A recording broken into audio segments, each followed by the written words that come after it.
주 안에서 평안하시기 바랍니다. 학은복음화 2과입니다. 1과에서는 개인 정인 문서였고 2과는 교회 정인 문서입니다. 개인, 그 다음에 교회로 옮겨왔습니다. 어제 교회로 가셨습니까? 어제? 교회 가셨어요? 교회로 모이셨나요? 예배 드리셨나요? 혹시 빼먹은 분 안 계세요? 교회를 안 가거나 예배를 빼먹은 분 혹시 안 계세요? 지난 1과 개인 정인 문서, 개인, 나, 자기 자신이죠. 남자건 여자건 남편이건 아내건 대통령이건 농부건 목사님이건 평신도이건 모두 똑같이 결국은 이것으로 준비되어야 하는구나. 결국은 이것이었구나. 그리스도 하나님의 나라 성령. 결국은 이것이었구나. 결국은 이것이라야 하는구나. 누구든지 태영아 부모 결국 이것이죠. 이게 누가 되느냐지. 그게 태영아 부모의 우리의 영적인 거룩한 경주지.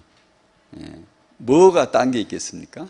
만약에 성경에 나오는 위대한 주 안에서 참 존경할 만한 렘넌트의 아버지나 어머니가 있다면 이걸로 됐겠지요.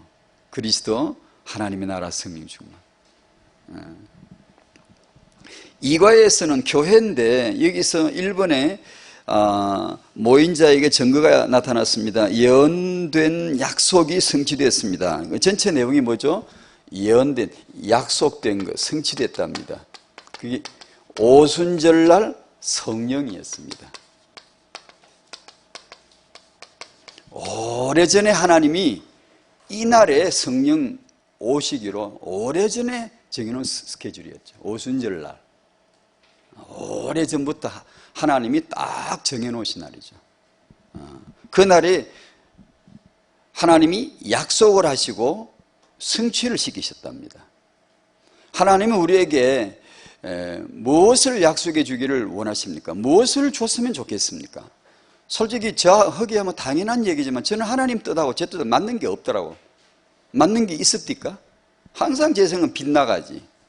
지금은 그냥 아는 척 하고 있지만 그냥 처음에 초창기 보면 항상 제 생각이 하나님과 맞는 게 없어요. 하나님이 제게 약속하고 주시려면 저는 현찰이 좋아요. 현찰이.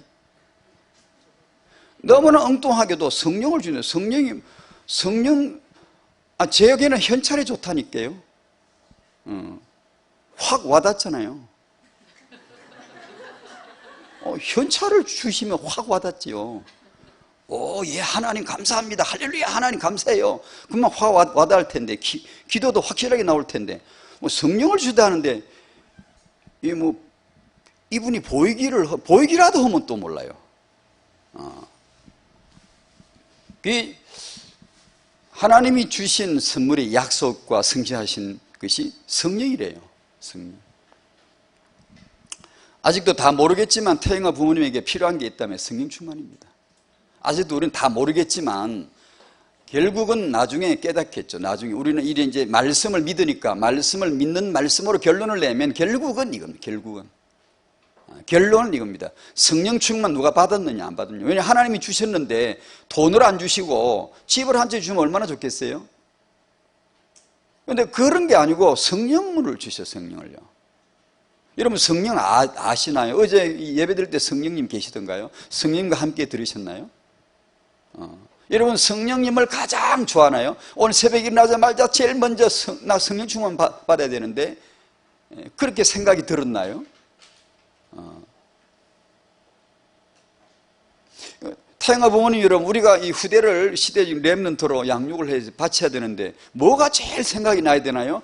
성령이 생각이 나야 되는데요. 왜냐하면 하나님이 약속하고 주신 것이 딱 이 하나예요. 하나 성령.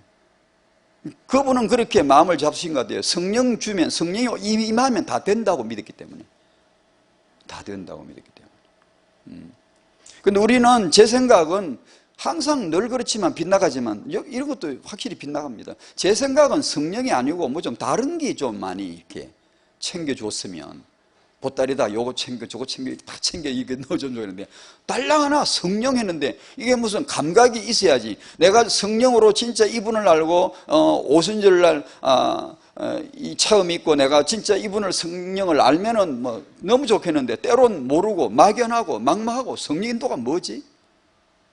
도대체 이분과 함께 하는 게 뭐지? 이게 만약에 막연하거나 이러면은 별로 가치가 없어요. 성령 말고 좀 딴 거 줬으면 좋겠어요. 딴 거.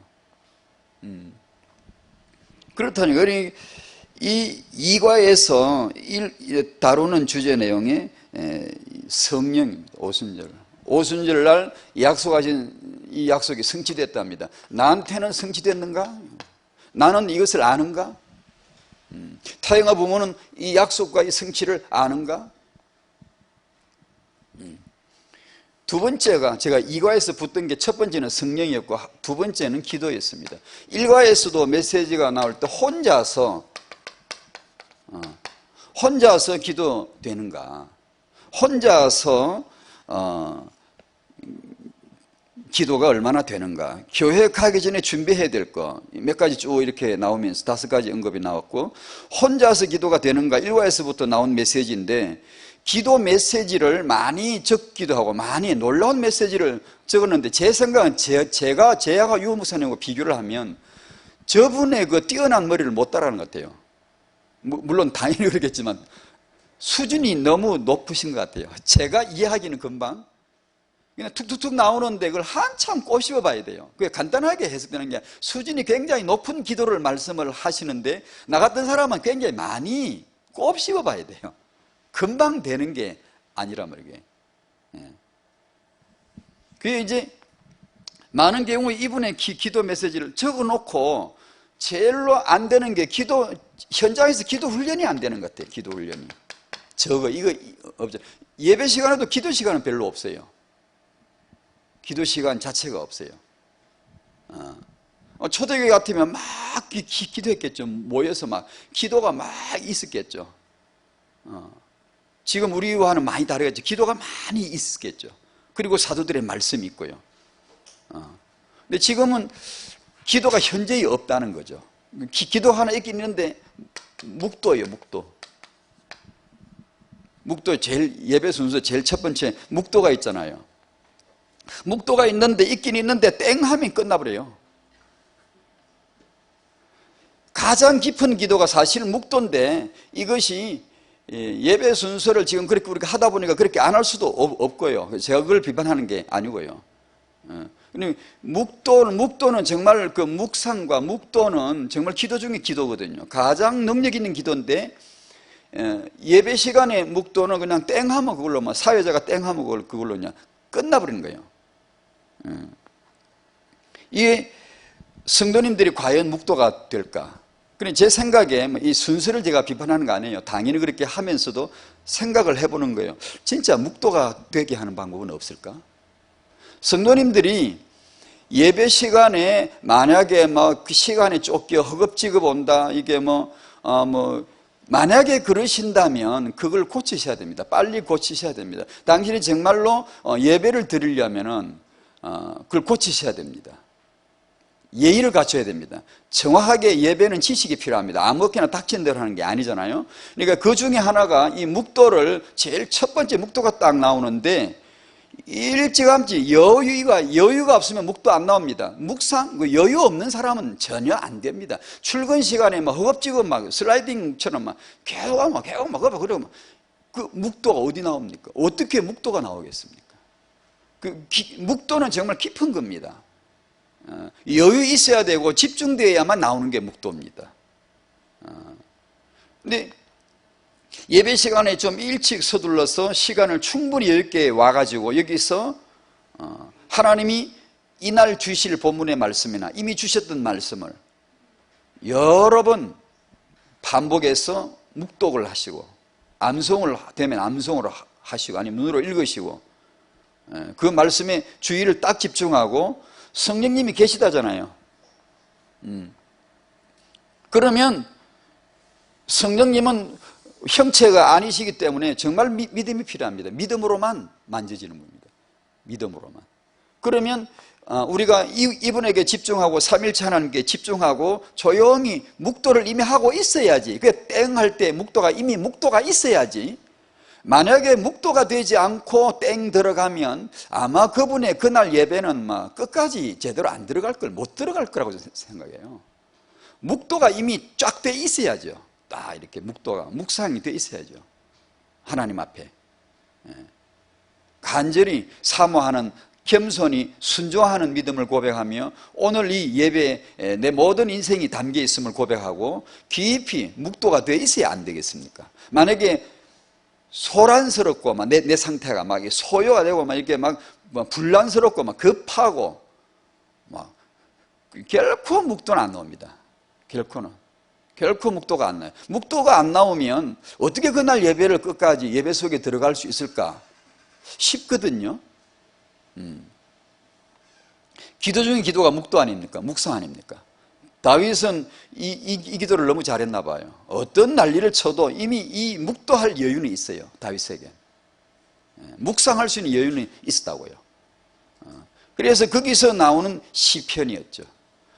여유 없이는 절대 안 나오는 게 시편입니다.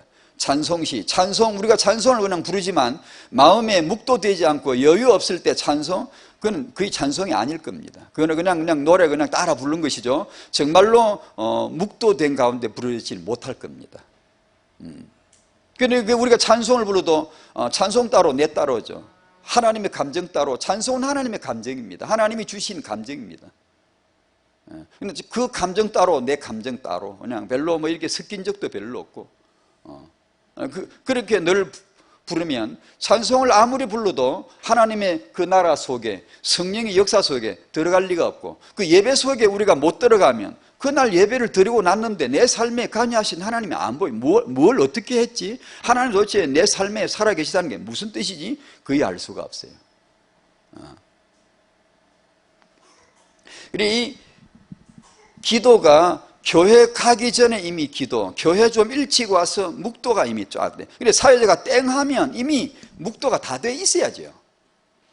그 묵도지. 허업지고 막 이렇게 아무런 기도도 안 돼 있다가 사회자가 땡 묵도라는 그게 묵도겠습니까? 그 예배 시간에 만약 그런 식으로 묵도가 지나가 버린다면은 우리가 도대체 언제 묵도를 합니까? 단지 그냥 조용히 잠깐 있는 게 묵도입니까? 그냥 순서에? 그러면 안 되죠. 이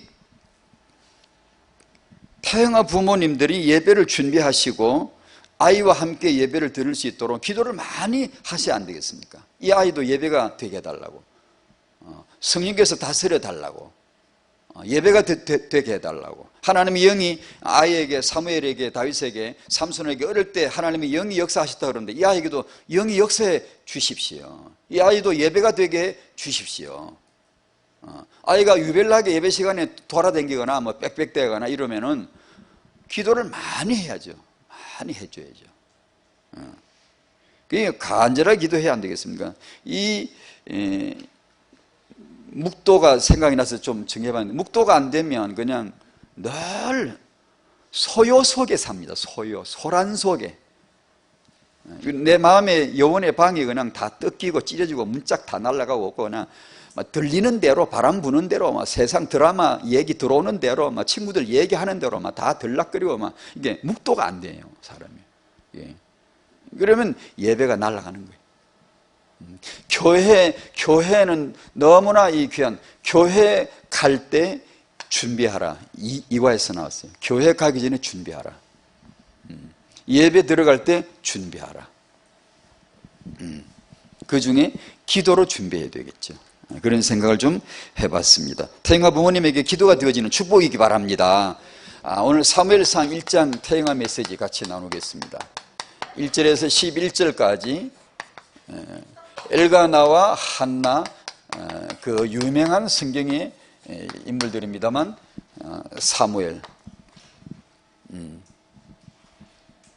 1장 1절부터 11절까지 다 같이 읽도록 하겠습니다. 시작. 에브라임 산지 라마 다임 소빔에 에브라임 사람 엘가나라 하는 사람이 있었으니 그는 여로함의 아들이요 엘리후의 손자요 도후의 증손이요 수베의 현손이더라. 그에게 두 아내가 있었으니 한 사람의 이름은 한나요, 한 사람의 이름은 브닌나라. 브닌나에게는 자식이 있고 한나에게는 자식이 없었더라. 이 사람이 매년 자기 성읍에서 나와서 실로에 올라가서 만군의 여호와께 예배하며 제사를 드렸는데 엘리의 두 아들 험리와 비느하스가 여호와의 제사장으로 거기에 있었더라.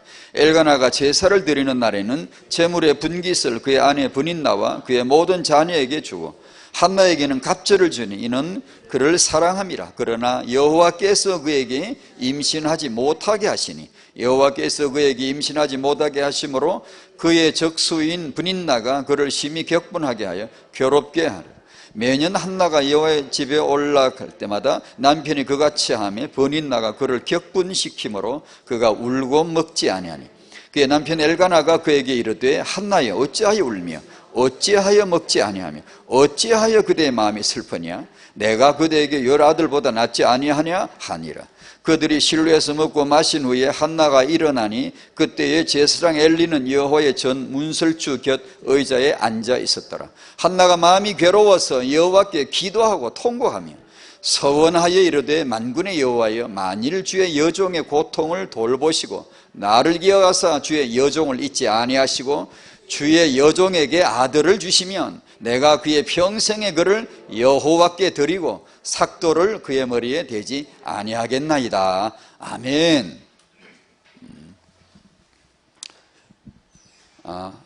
서론을 같이 좀 또 나누겠습니다. 언급했던 내용이지만 인간에겐 뭐가 없으면 안 되죠? 복음이 없으면 안 된답니다.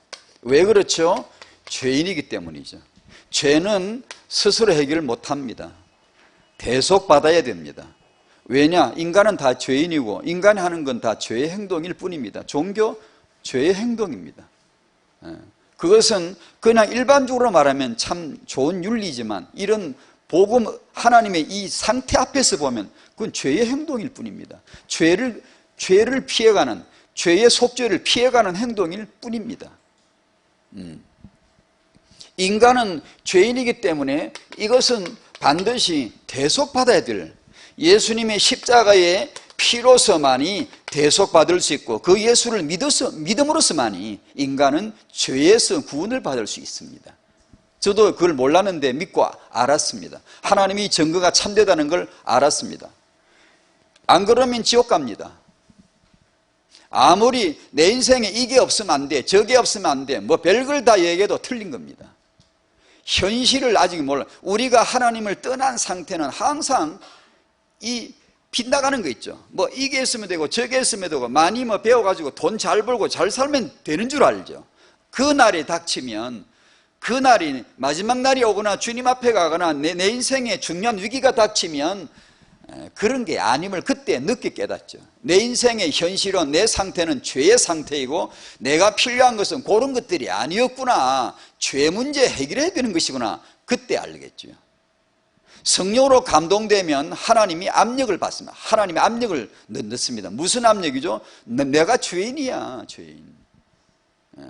나는 잘난 줄 알았는데 죄인이라는 압박감을 받습니다. 죄인 주제에 빨리 이거 벗어나, 빨리 구원을 받아야지, 이 압박감을 받습니다. 이게 성령 역사입니다. 너에게 필요한 건 바로 죄사함이고 복음밖에 없다는 것을 알게 해 주시죠. 그래서 저희 같은 사람이 이렇게 믿었지 않습니까? 복음을 믿었지 않습니까? 믿었으면 우리가 해야 될 신앙생활은 한마디로 말하면 사랑이겠죠. 마음을 다하고 뜻을 다해 주님을 사랑하는 거죠. 예수님을 사랑하는 거죠.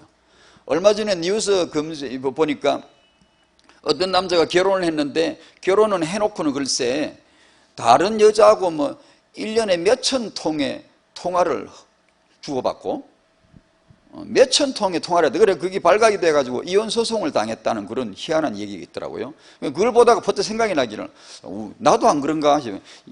결혼은 신랑 예수님하고 해놓고는 딴 남자한테 1년에 몇천 통씩 전화를 하고 있지 않은가.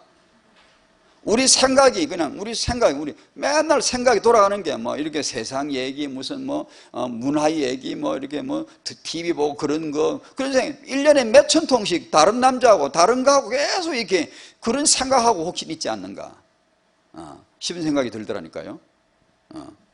사랑해야 되겠죠. 마음을 다하고요. 24시간 기도, 그것은 지극히 당연한 우리의 노래이죠. 사랑. 이 복음은 시대마다 나타나야 되는데, 운동이 되어야 되는데, 이것이 바로 후대 없이는 안 된다, 렘넌트 없이는 안 된다 그랬습니다. 왜 그렇죠? 하나님이 그렇게 하시기 때문입니다. 하나님은 후대로 역사하시기 때문이죠.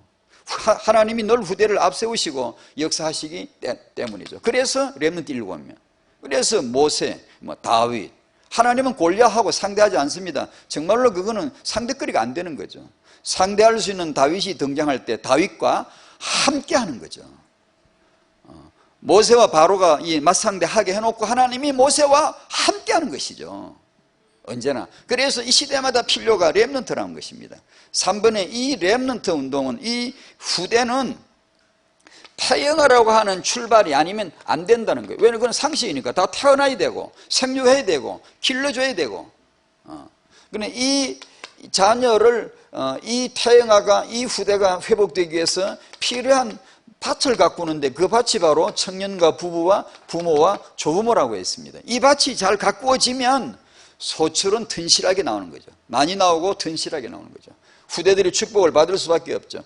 이 자녀 육아에 있어서 필요한 것은, 이것도 역시 마찬가지로 우리 생각은 너무 빗나갑니다. 많은 엄마들하고 생각이 빗나갑니다. 많은 기도를 하겠지만 하나님 주신 응답은 말씀입니다. 말씀. 성경 66권입니다 여러분. 아니 그런 거 말고요, 이거요. 만화가 아이를 어떻게 기를까요? 어떻게 키울까요? 분명히 기도했죠. 분명히 응답 왔죠. 뭘로? 네 아내한테 얘기해 줬잖아. 그대로 해. 그런 거 먹지 말고, 부정한 거에 손대지 말고 이 아이를 나시인으로 키우란 말이야. 아니 하나님 그거 말고, 그거는 옛날에 그랬고요. 지금은 발달 단계별 원령표가 필요해요. 벽에 한 장 붙이게 내려주세요. 자료가 필요해요. 하나님. 아마 요새 엄마들은 똑똑해서 반드시 그렇게 기도할 겁니다. 성경에 하나님 주신 응답에 만족할 수 있어야 됩니다. 만족이 완벽하다는 것을 아셔야 됩니다. 그것이 만족하지 않고 자꾸만 그건 들었고요, 메시지 다 알아요, 아는데 좀 이런 걸 해주세요. 그건 당신의 과욕입니다. 그것은 벗어난 겁니다. 하나님이 그걸 몰라서 안 주십니까? 말씀으로가 아니면 안 된다는 거. 우리가 이 아이를 성공하기 위해서 키우면 성공 못할 겁니다. 이 아이가 정말로 예배가 되도록, 이 아이가 정말 하나님의 영광을 위하여 살도록 우리가 초점을 온전히 잡는다면 하나님이 축복하실 줄로 믿습니다. 그걸 우리가 딱 마음에 정해 또 정하고 이렇게 해야 됩니다. 왜냐하면 자꾸 희미해지고 빗나가니까요.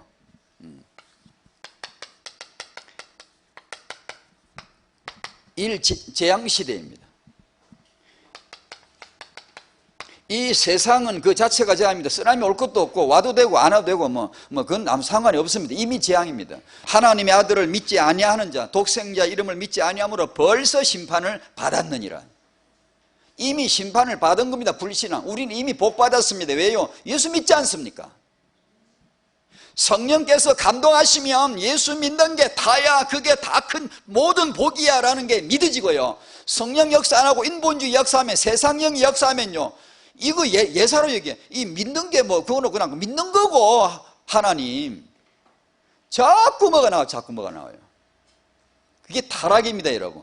그게 굉장히 믿음 좋은 거고, 기도 제목 많이 좋은 것 같지만, 어떻게 보면요, 그게 본질을 따지고 보면 타락일 수도 있습니다. 왜냐? 본래 이 중요한 것을 믿음, 예수 믿는 거, 성령 임하신 거, 이에 대해서 가치와 이 하나님의 크심을 모르니까, 이 하나님의 크심에 대한 내 믿음의 정의가, 그에 대한 내 이해가 믿음 아닙니까? 하나님이 이렇게 큰 믿음을 주셨는데도 우리가 여전히 다른 걸 귀하게 여긴다면 이게 안 맞는 거예요. 너무 안 맞는 거예요. 왜냐? 하나님이 오시니 성령으로 감동이 안 돼서 그래요. 왜 감동이 안 되죠? 육신으로 가득 차 있어요. 육신의 생각으로 가득 차 있어요. 왜 가득 차죠? 생활하는 걸 가만 봐봐요, 여러분. 24시간 생활하면 자기 육신이 가득 차도록 만들어요. 막 그런 걸 보고 그런 걸 듣고 그런 걸 하고 살아요. 그래서 육신의 생각에 보약을 먹고 뭐 어마어마해요. 기분이 너무 세요. 기분이 세요. 이 세상 자체가 이미 저주 아래 있습니다. 그리고 세상이 가진 저주가 주 예수를 누군지 모르고 후대를 놔도 누군지 모르는 거예요. 태영아식으로 정리하자면. 두 번째로 이스라엘의 재앙시대, 지난주 사사기가 이스라엘의 재앙시대를 보여주는 한 대표적인 한 시대입니다. 툭 끊어놨는데 그 시대가, 그래서 사사기 정후이란 말도 만들어 본 겁니다. 어쩌면 다른 시대에도 시대마다 그런 병 증세가 똑같은 게 왜 자꾸만 또 재발되고 또 재발되고 그럴까 싶어서 그런 말을 한 것이죠. 교회의 재앙시대, 예수가 자꾸 희미해지고 후대 회복에 대한 이유를 잃어버리는 거죠. 이단에 대한 시비가 스스로 말려들어서 스스로 이단 시비에 스스로 자기가 만들어 가지고 하나님 주신 성령의 역사, 말씀의 놀라운 축복들에 대해서 전부 다 내부 안에 소모 다 시켜버리고 누수 다 시켜버리고 너무 우리가 타락한 거예요 지금. 복음을 잃을 정도가 아니라 복음을 대적하기도 해요, 교회가요. 사단이 파송한 신학자들은 도처에 있어요. 복음을 자꾸만 까먹으려고 그래요. 자꾸만 희미하게 시키려고 그래요. 영리하니까, 똑똑하니까. 그걸로 자꾸만 대체시켜가지고 복음 이외의 것으로만 자꾸 뭘 훌륭하게 위대하게 이렇게 체험으로 말미암아 이런 지금 분별이 정말 필요할 때이고요. 교회는 후대 회복의 진정한 이유를 놓치고 있는 것이죠. 회복은, 이 타영아 시간에 정리되는 회복은 하나는 복음 회복이고 하나는 후대 회복입니다.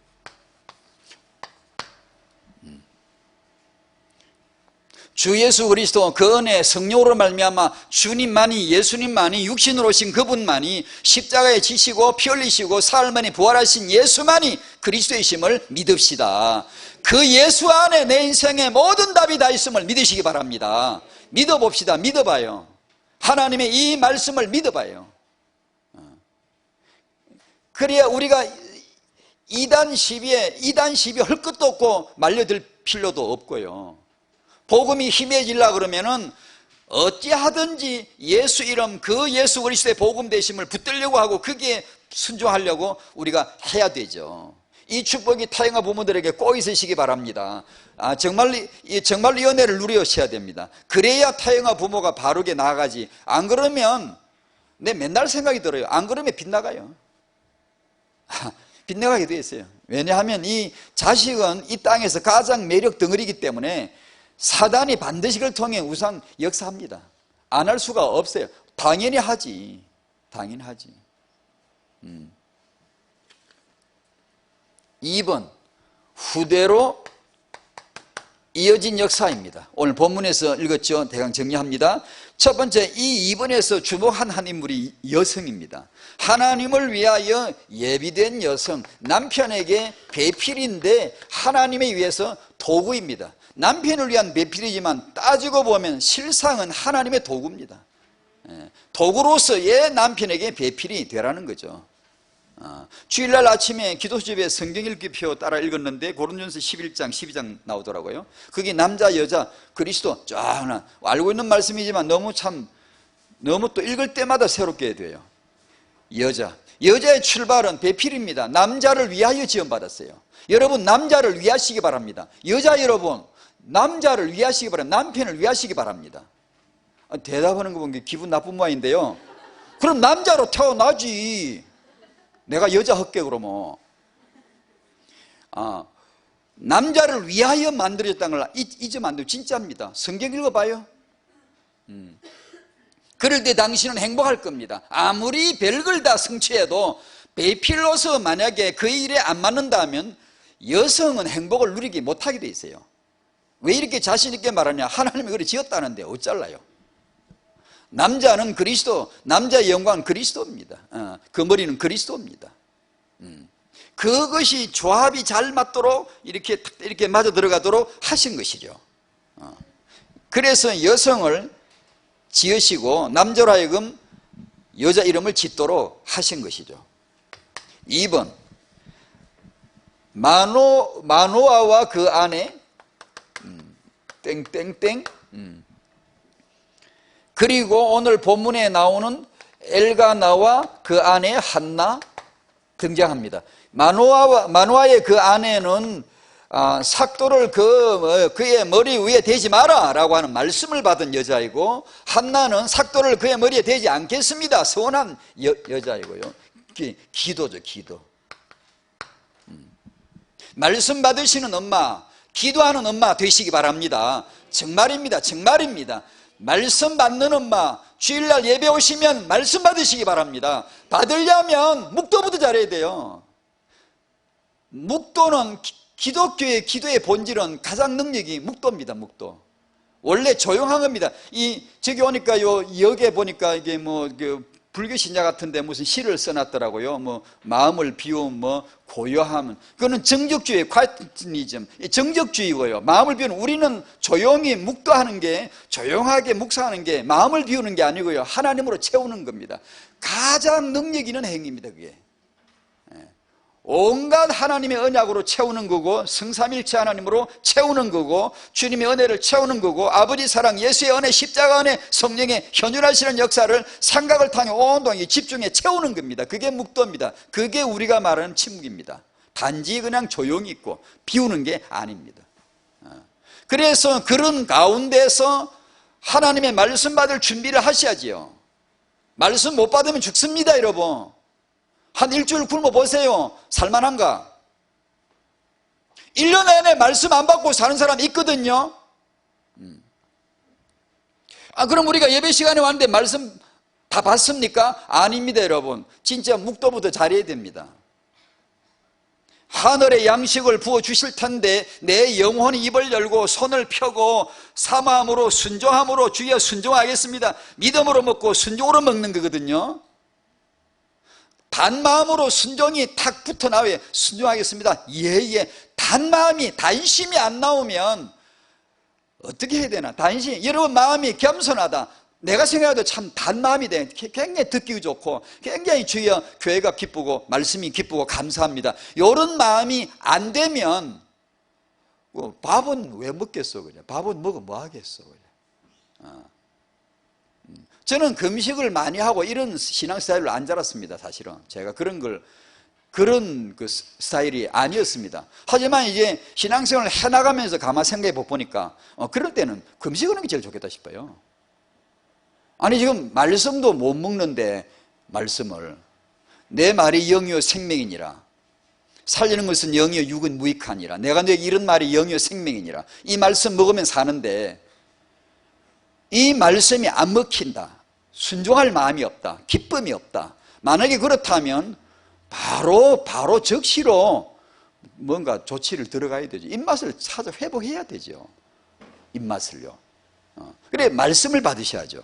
그래 말씀을 받거나 받은 말씀으로 기도를 하거나, 이것을 꼭 우리 태영아 부모는 하셔야 됩니다. 이걸 말씀과 기도.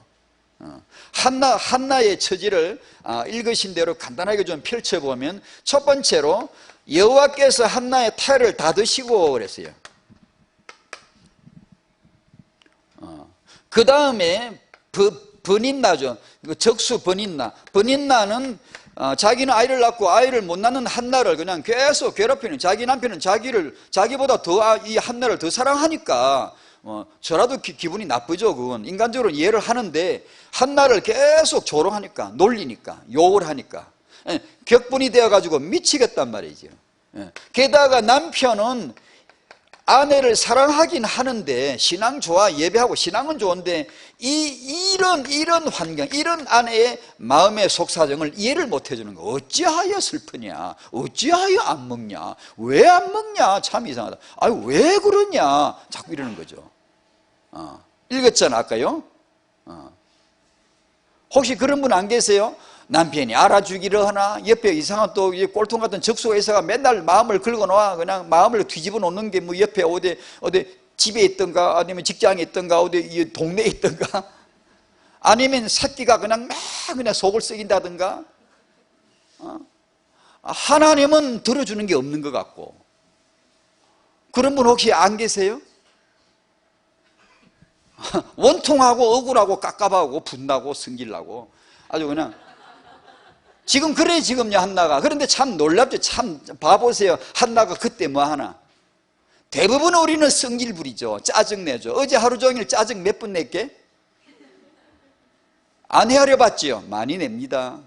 왜 짜증내죠? 성령의 주권 인정하지 않는 거예요. 이유 없습니다. 당신 아무리 이유돼도 소용없어요. 성령의 주권 인정하지 않는 거예요. 그래서 내는 게 짜증이에요. 신경질 나죠. 한나가 불평을 말하거나 짜증을 내거나 하지 않고 통곡하면서 기도했다는 사실이 참 놀라워요. 하나님과 싸우지 않았습니다. 하나님 왜 안 주세요? 많은 크리스찬들이 죄가 많은 경우에 하나님과 싸우세요. 하나님 왜 꼭 그렇게 하셔야 되죠? 하나님하고 많이 싸워요. 왜 다투요? 하나님하고 다투어요. 교회는 왜 꼭 그렇게 하죠? 불이 나고 다투지 않았어요. 어지간하면 싸우죠. 머리채 잡아 뜯고 싸우겠죠. 그럼 새끼 낳으면 그게 다냐 임마 하고 싸우겠죠. 자기 남편하고 싸우지 않습니다. 이해해 주지 않는 남편하고 섭섭하다느니 뭐 불만하지 않습니다. 불인나 자기를 격분시키지만 뭐라고 하지 않았습니다. 싸우지 않았어요. 여호와께서 태를 닫아놓고 임신 안 되게 하는데 싸우지 않았습니다. 다만 기도했어요. 기도했어요. 참 놀라운 모습이죠.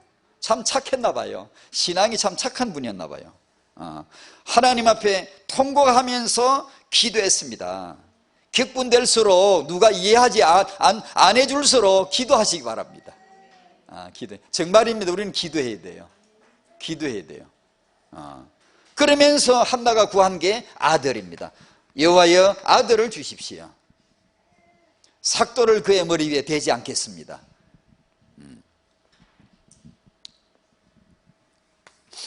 3번 후대로 이어질 역사, 오늘 우리 얘기를 간단하게 정리합니다. 첫 번째, 나 자신이죠. 개인이죠. 사도행 1장 1절, 1장 3절, 1장 8절 늘 나오지요. 아까 서로 학원 복음에서 나온 대로 결국은 이것입니다, 여러분. 결국은 이것입니다. 인생 끝날에 결국은 이것이었구나. 그렇게 고백해야 될 겁니다. 나중에 주님 앞에 떡 나타나면 결국은 그것이었구만. 타영 엄마 아빠 뭐 이것저것만 아니 알고 보니까 결국은 이것이었구만. 결국은 맞습니다요. 결국은 이것입니다. 이것이 결론이야. 이것이 결국은 이것입니다. 어느 날 빨리 결론 내는 게 좋고, 만약에 못 내면 어느 날 다 제일 끝날에 결국은 그것이었구만. 그 맨날 강단에서 맨날 목사님이 맨날 그러시더니만 결국은 그것이었구만. 빨리 깨닫기를 바랍니다. 정말 맞습니다. 하나님이 예비시킨 거. 사도행 1장 만사의 인사가 만사란 말이 있잖아요. 세상 정치사회에 만사의 출발입니다. 목사도 이거, 평지도도 이거, 태영엄마도 이거, 누구든지 이겁니다. 이걸로 준비되어야 되는 거예요. 이걸 아는 개인이죠. 개인. 하나님이 이걸 준비시키실 것입니다. 2번 후대를 위해서 부부를 준비시키시죠. 그 모델로서 오늘 사사기를 통하여 마노아 그 부부, 오늘 엘가나와 한나 부부가 모델로서 성경에 딱 등장합니다. 봐라 이거죠. 성령께서 이렇게 딱 기록해 놓으신 거죠. 봐라 이거요. 우리를 이제 투영시키는 거죠. 너 봐라 이거. 너와 같은 여자 한나를 봐라. 너와 같은 남편 엘가나를 봐라 이거죠. 이렇게 모델로서 딱 세웠습니다. 이 모델이 에베소서 5장 말씀대로 정리하자면 부부의 언약은 사랑과 복종으로 연합을 이루는 것이죠. 연합이 뭐죠? 그리스도입니다. 그리스도. 이게 남편이 이런 우리도 저희도 부부가 서로 기도해 줍니다만은, 오늘 아침에도 기도하고 서로 이렇게 했습니다만은 남편이 잘 되기를 바라시죠, 여러분. 그죠? 그렇잖아요. 제 아내가 저를 기도해 주듯이요. 남편이 이게 잘 되고, 우리 목사는 요거 이렇게 주시고. 예. 진짜 남편이 잘 되기를 위해서 기도해 주기는 어쩌면 쉬워요. 그러나 당신이 남편에게 복종함으로써만이 그리스도의 형성을 이루어진다는 사실을 꼭 아셔야 됩니다. 그건 쉽지 않습니다. 그건 전 인격이 다 들어가야 돼요. 기도는 어떻게 보면 기도 자체가 쉽다는 뜻은 아니고요, 오해하면 안 되지만요, 내가 제 아내를 축복하는 기도는 어떻게 보면 쉬울 수 있어요. 그러나 제가 제 아내를 사랑한다는 것은 인격이라야 되고요, 진실이라야 되고요, 온 삶이라야 되는 거예요. 그건 단지 말 몇 마디로 되는 게 아니에요. 남편에게 복종이 되는 은혜를 구하시기 바랍니다. 은혜입니다. 성령의 은혜입니다. 남편에게는 아내가 사랑되어지는, 사랑할 수 있는 은혜를 구하셔야 됩니다. 은혜를. 왜냐? 쉽지 않습니다. 제가 살아보니까 쉽지 않아요. 이거 진짜 은혜가 필요해요. 은혜가요. 그리고 이건 피할 수 없는 하나님의 언약이에요. 반드시 이루어야 돼요. 이루어야 돼요. 애를 잘 키우려고 하지 말고요, 이걸 우리가 만약에 한 예를 들어볼게요. 저희 같은 경우도 여러 이런 비슷한 경우 있고요. 그러나 구체적으로 안 집었지만 불명한 많으니, 예를 들어 남편이 좀 마음에 안 드는 어떤 짓을 했다, 어떤 많죠. 그런 거 많죠. 없는 것처럼 하지 마요. 그럴 때 아주 그냥 마음에 안 들어, 아주 마음에 안 들어요. 그럴 때 그런 남편에게 불만을 제기하고 비난하고 따지고 이렇게 할 수 있죠. 정말 내 마음에 안 들고 그냥 그렇게 뭔가 이렇게 가만히 있을 수 없는 그런 그래 비난할 수도 있고 험담할 수도 있고 불만을 토로할 수도 있잖아요. 만약 그렇게 해버리면 그 남편의 권위도 다 무너져버리고, 그 자식들 앞에 아버지 권위도 다 무너져버리고, 결국은 자식들 앞에서 그 아버지의 권위조차 무너뜨림으로 말미암아 자녀들로 하여금 재앙이 되게 하는 거예요. 그게 재앙이 되게 하는 거예요. 그래 좀 제가 이 아내 얘기를 해서 미안합니다만 반대도 마찬가지죠. 조금 급수를 높이시면 안 되겠어요. 조금 단수를 좀 8단, 9단, 10단 이렇게 좀 높여서, 오히려 그럴 때 오히려 번인나가 욕을 디려고 나를 못 살게 굴 때, 오히려 하나님이 태를 닫아놓고 하고 가만히 계실 때 침묵한단 말이에요. 하나님이 어디 가고 없어. 안 보여. 노아보고 너 방주 지어라 해놓고 방주 다 끝날 때까지 하나님이 한 마리도 와봤게 안 와봤게? 오신 적이 없어요. 어느 날 내 인생에서 하나님이 안 보여. 어디 가버리고 없어. 한마디 텅 해놓고는 그냥 다시는 안 나타나. 1년, 2년 계속. 그러면 어떻게 할래요? 그때 우리는 믿음이 죽어버릴 수 있어요. 뭐가 입이 이제 부어 터질 수 있어요. 단수를 좀 우리가 높인다면 그 기회야말로, 그럴 때 오히려 어차피 그 문제가 터진 거라면 그것은 또 다른 하나님의 또 다른 시간표가 있을 것이고, 오히려 화를 내거나 따지거나 불만을 터뜨리는 것보다 겸손하게 조용하게, 그렇다고 해서 매여 살고 절질 매고 이러는 게 아니고, 끽소를 못하고 사람 죽어 살아 이런 뜻이 아니고, 굉장히 여유 있게 우아하게 겸손하게 순종할 때는 딱 해주고, 이런 모습을 만약에 보인다면 그 아버지가, 남편이 자녀들 앞에 권위는 상실되지 않죠. 지킬 수가 있겠죠. 급수가 굉장히 높은 거죠. 그걸 통하여 오히려 그 남편의 아버지로서의 권위, 머리자의 권위를 지킬 수 있는 놀라운 오히려 기회가 될 수 있겠죠. 그러면 그것으로 사냐? 그 다음에 그 문제는 하나님의 개입 안에서 얼마든지 해결 볼 수가 있겠죠. 얼마나 적절히 인도받을 수가 있겠죠. 대개의 경우 우리가 이런 환경, 여호와의 환경, 분인나의 환경, 남편의 이런 이해해주지 못하는 환경 가운데 우리는 견디질 못하는 거예요.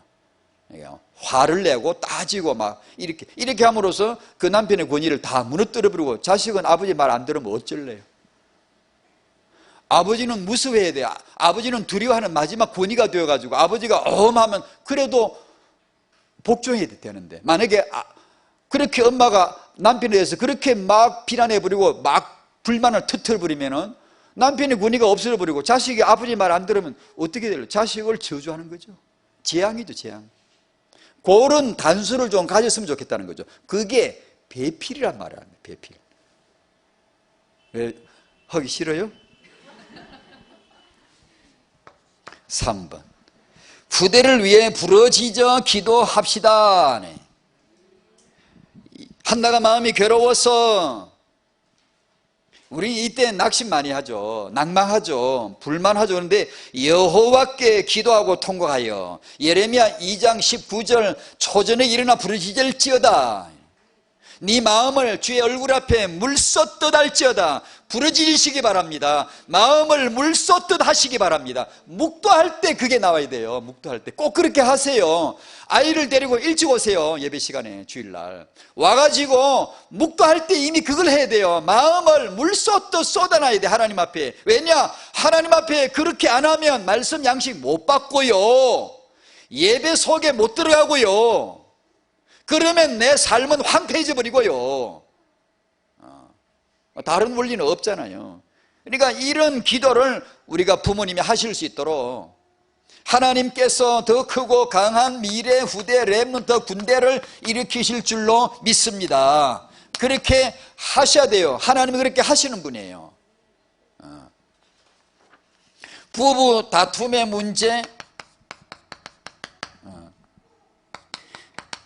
평강을 지키는 문제, 팁으로 조금 나눕니다. 부부 다툼을 막아내야 되고 평강을 지켜야 되는데 허감과 영적 전투에서 이겨야 되죠. 그게 이겨야 되는데 영적 전쟁에서 이기려면 뭐가 필요할까요? 평강입니다. 평강으로라야 영적 싸움에서 이깁니다.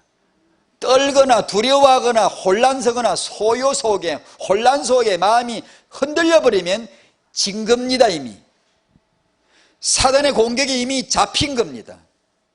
사단이 베리벨 짓을 공격을 다해도 내가 두려워하지 아니하고 평강 가운데 딱 이렇게 머물러, 나는 평강 가운데 평강을 지키리라 하고 딱 이렇게 버티면은 사단은 패배한 겁니다. 그래서 그리스도께서 부활하신 후에 그렇게 많이 그렇게 하셨나 봐요. 제자들에게 오시면 늘 평강을 주셨어요. 평안해라, 평강을 받아라, 늘 그러셨어요. 성령 임재의 정확한 표징 중에 하나는 평강입니다. 오직 성령 안에서 의와 평강과 희락이라 그래요. 이게 반드시 있습니다.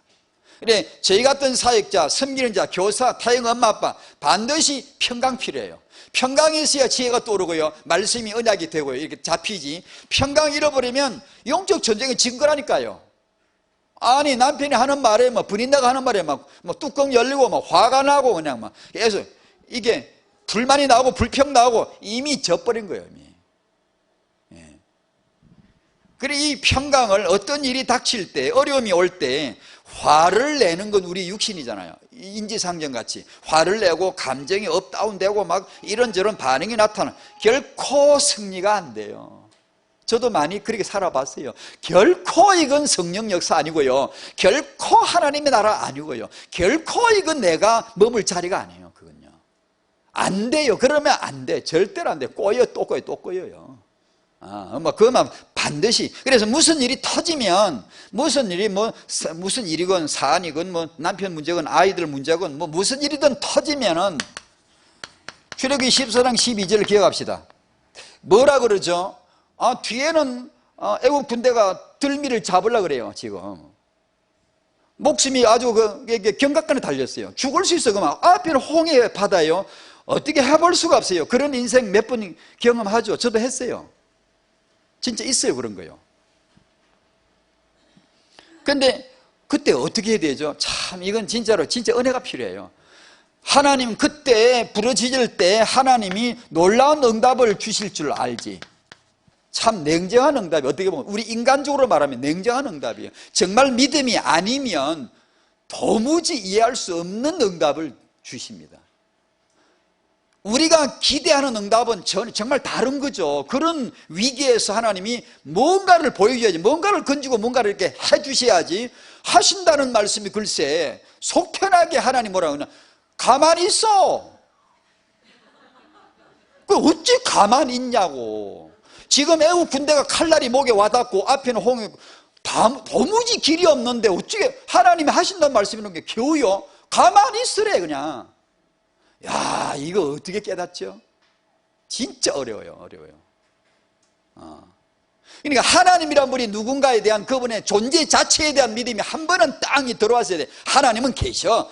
그분은 능력이 많으셔. 이게 있지 않으면 정말 이건 어떻게 해볼 수가 없겠더라고요.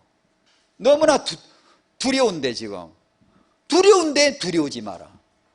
급한데 내 빼도 뭐 2다리가 아니라 10다리 가서 뛰어가도 모자랄 판에 가만히 있으라고. 이게 전혀 나하고 안 맞는 것 같아요. 이 시대를 아시나? 이 2012년에 육아는 뭐가 필요한지 아시기나 하시나?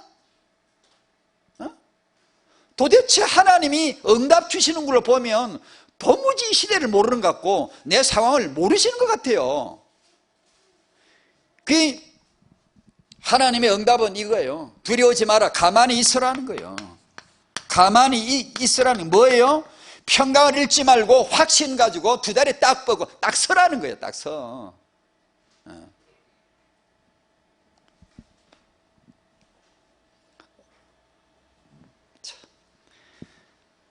어떻게 될지 모르지만 어차피 여러분이나 저나 뭐 지식은 한계가 있고 믿읍시다. 가만히 있으시기 바랍니다. 가만히 있읍시다. 가만히 있읍시다. 문제가 터지면 가만히 있읍시다. 유 목사님 그 명언 있죠. 문제는 문제 아니야. 가만히 있어 그냥. 그게 그냥 가만히 포기한다는 게 아니고 믿음을 가지고 확신을 가지고 요동하지 않고 두려워하지 않고 주여 하고 딱 2다리 버티고 서는 거죠. 사실은 다리가 떨리는데요. 쫄아가지고 간이 그냥 막 붙어가지고 막 말라버리는데 지금. 근데 가만히 있으래요. 이런 체험 해보시죠. 가만히 있어 봤더니 진짜 되더라고. 아, 참 이게 진짜 이 믿음은 이런 대가가 치러져야 돼요. 한 번은 이 벼랑 끝에서요. 그래 맞아 가만히 있어야 돼. 그래 하나님이 계셔. 이런 게 간단치가 않은 것 같아요. 제가 돌이켜보면 이건요 이 엄청난 이 체험 같아요. 잘 모르는 거 모르다가 어느 날 이게 아주 위급한 상황에서 이런 걸 체험하게 될 때 이제 우리가 독이 빠져나가요. 육신의 힘이 빠져나가요. 이 드디어 편안하게 예 좋습니다. 죽으라면 죽지요 뭐. 주님이 죽으라 그러면 죽지요 뭐. 이 힘이 빠지고 드디어 이 내 독이 빠져나가요. 독을 빼야 사람은 쓸모 있어요. 독을 못 빼면요 안 돼요. 근데 이런 위급한 상황이 어쩌면 하나님이 절묘하게 그런 걸 만들어내세요. 저리 처음부터 인도가 저리 돌아가 좋은 길로 왜 못 가게 합니까? 꼭 하나님, 이상한 하나님이 꼭 길도 없는 거기다 막다른 골목에다 갖다 집어다 하나님이 넣으신 거거든요. 왜요? 가만히 있는 게 뭔가를 체험시키려고요. 이게 평강입니다. 이게 바로. 그래 우리가 잘 아는 이사야 41장 10절 두려워하지 말라. 내가 너와 함께함이니라. 놀라지 마라. 나는 네 하나님이다. 자, 이런 말씀을 주시고 어떤 일이 터질 때요. 아이 문제잖아요. 어떤 뭐 집안의 문제, 어떤 일이 땅 터지면요. 딱 정신 차리셔야 돼요. 가만히 있어라. 두려워하지 마라. 마음의 평정을 잃지 말고 평강을 지키면서 화내지 말고 감정 업다운 되지 말고 뭐 조금 더 올라갔다 아니면 푹 꺼져버리고 이러지 말고 주여 하고 딱 이렇게 내게는 성령이 계시다. 나한테는 성령이 계시다. 우리 중에는 이긴 성령이 계시다. 이러면서 모르지 우리는 결과가 어떻게 될지 몰라요. 믿음으로 버티는 거죠. 주여 하고 딱 서 있는 거예요. 그렇게 하래요. 그래 그렇게 할 수밖에요. 해야지요. 그렇게 해서 평안을 지키라는 거예요. 지금 평안하십니까? 밤에 주무시기 전에 꼭 평안을 지키고 주무십시오. 화가 난 상태로 성질 나가지고 주무시지 마시고 아침 일어나실 때 평강을 챙기십시오. 평안하시기 바랍니다. 자기 영혼에게 평안을 선포해야죠. 샬롬 샬롬 아니면 찬송을 바로 부르세요. 저도 늘 그렇게 합니다. 뭐 여지없이 오늘도 불렀습니다. 난 무엇과도 주님을 바꾸지 않을래. 다른 어떤 은혜 구하지 않을 거예요. 오직 주님만이 이렇게 하면서 내 영혼에 샬롬 평안을 너에게 주노라 불러보세요. 새벽에 청승맞게 성령께서 평강 중에 우리 마음을 붙들어 주십니다. 집을 나가실 때 평안의 복음의 신발을 신고 항상 평안하시기 바랍니다. 만약에 불편한 가운데 뭐가 화가 나 있거나 짜증이 나 있는 가운데 사역하지 마십시오. 아이를 키우지 마십시오. 그런 상태로 아이에게 뭐라고 훈육하지 마십시오. 언제든지 그리스도가 주신 평강, 사단이 뺏어 가려고 하는 그 평강을 꼭 지키셔야 돼요. 그렇게 하셔야 부부 사이에 온전한 연합이 이루어지고요. 그것이 곧 자식 육아지. 자식을 향하여 뭘 막 다다다다 이거 암송해서 애들 암송대 시키지 말아야 돼. 앞으로 애들 열받게 조부모 암송대회 스트레스 팍팍 줘야 돼. 어머니 암송대 요런 거 신명기 6.6절에 엄마 보고 암송으로 그랬지 누가 애 보고 시키라 그러냐. 지는 안 하고 하기 싫으니까 안 하고 맨날 애들 보고 시켜가지고 틀린 거예요. 사실은 내가 그래서 마음에 이거 하면 안 되는데 싶어요. 어른들이 해야 돼. 어른들이 오늘 내가 네게 명하는 이 말씀을 너는 마음에 새기고 했잖아요. 그 어른입니다. 부모예요. 우리가 해야 될 걸 애들 보고 맨날 시키니까. 우리가 주 안에서 주신 평안을 지키고 승리하시길 바랍니다. 아멘. 기도하겠습니다. 하나님, 결혼을 준비하는 청년에게 놀라운 하나님 응답을 믿게 하여 주시고, 임신을 준비하는 성도에게 놀라운 주의 평강 가운데, 지금 임신 중인 성도에게 놀라운 평강 가운데 승리하게 하옵소서. 세상 탓하지 말게 하시고, 남편 탓하지 말게 하시고, 환경 탓하지 말게 하시고, 누구 탓하지 말게 하시고, 번인나 탓하지 말게 하시고, 여호와 싸우지 말게 하시고, 겸손히 온전히 하나님 앞에 순복하는 착한 믿음의 마음을 허락해 주시옵시고, 육아 중인 성도에게 새벽 예배 드리고 와서 꼭 자식에게 손 얹어서 축복하는 그 기도만큼은 기본적으로 하게 하여 주시옵소서. 주여, 우리도 한나처럼 기도하랍니다. 삭도를 내 아이의 머리 위에 대지 아니하겠나이다. 삭도를 내 아이의 머리에 대지 아니하겠나이다. 구별되어 키우겠습니다. 성별되어 키우겠습니다. 이 아이를 렘넌트로 키우겠습니다. 이 아이를 말씀으로 키우겠습니다. 이 아이를 복음으로 키우겠습니다. 이 아이를 기도로만 키우겠습니다 라고 하는 고백을 드립니다. 하나님이 고백대로 믿음의 응답이 육아 중인 모든 부모에게 임하게 하여 주시옵소서. 예수님의 이름으로 기도하옵나이다. 아멘.